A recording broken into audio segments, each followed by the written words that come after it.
ইমাম বুখারী রহমাতুল্লাহ আলাইহি একদিন সফরে রওনা হয়েছে, ঘটনা বলবো আমি, বলবো।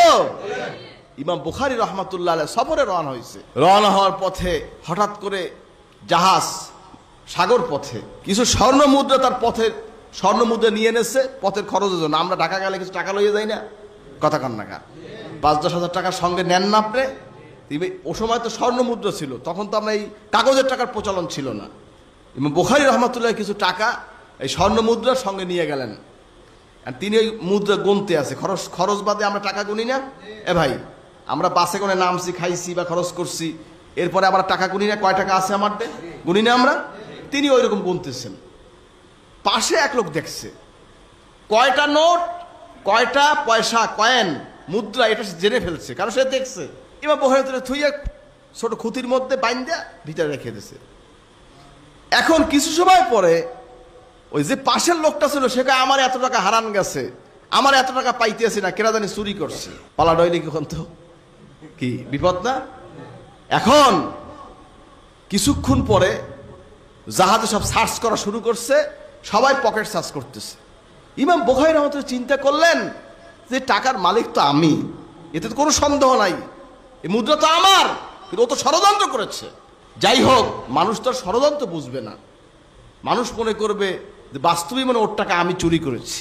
তাহলে আমি যে এত হাদিস সংগ্রহ করলাম চুরির অভিযোগে, আমার এই হাদিসগুলি পরবর্তীতে গ্রহণযোগ্য হবে না। তা আমি এত খেদমত করলাম, এত কষ্ট করলাম, কি লাভ হবে? আমার টাকার দাম বেশি না হাদিসের দাম বেশি? বলেন না সুবহানাল্লাহ। আস্তে যাই পিছনে যাইয়া জাহাজে পিছ করে যাইয়া মুদ্রাটা বাইর করিয়া সাগরে ফেলাই দিয়েছে। আইসা চুপ করে বই দিস। আর সার্চ করতে করতে ইমাম বুখারীরও সার্চ করতে আছে, দেখা যায় কিছু নাই। এখন ওই লোকটা কাছে আশ্চর্য, কিরে এই মাত্র দেখলাম পকেটে এনে টাকা, মুদ্রা গেল কোথায়? বোঝেন অবস্থাটা। আর সবাই সার্চ করে কোথাও পায় নাই। আর মিথ্যাবাদী হয়েছে কেরা?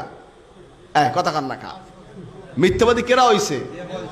যে অভিযোগ করছে সে এখন মিথ্যাবাদী। হাজরিন, ইমাম বুখারী রহমাতুল্লাহ আলাইহি বললেন, ইমাম বুখারী রহমাতুল্লাহ বললেন যে আচ্ছা তুমি মিথ্যা কথা বললা কেন? তখন ধরছে আমার ভুল হয়ে গেছে, আমি মাপ চাই।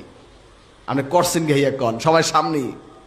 আর সে স্বীকার করছে যে ইমাম বুখারীর কোনো দোষ নাই, উনি কোনো টাকা চুরি করে নাই, উনি টাকা গুনছে, আমি পাশে বসে দেখছি, আমার লোভ লাগছে, এটা নেওয়ার লাগে আমি এই কথা কইছি। তো ইমাম বুখারী রহমাতুল্লাহ বললেন যে আজকে নবীজির হাদিস সারা পৃথিবীর মানুষকে যে এইটা জানতে পারে, আমি এত কষ্ট করে সংগ্রহ করছি, এই খেদমত যেন কিয়ামত পর্যন্ত জারি থাকে, এজন্য আমি সামান্য এই মুদ্রার চিন্তা আমি করি নাই।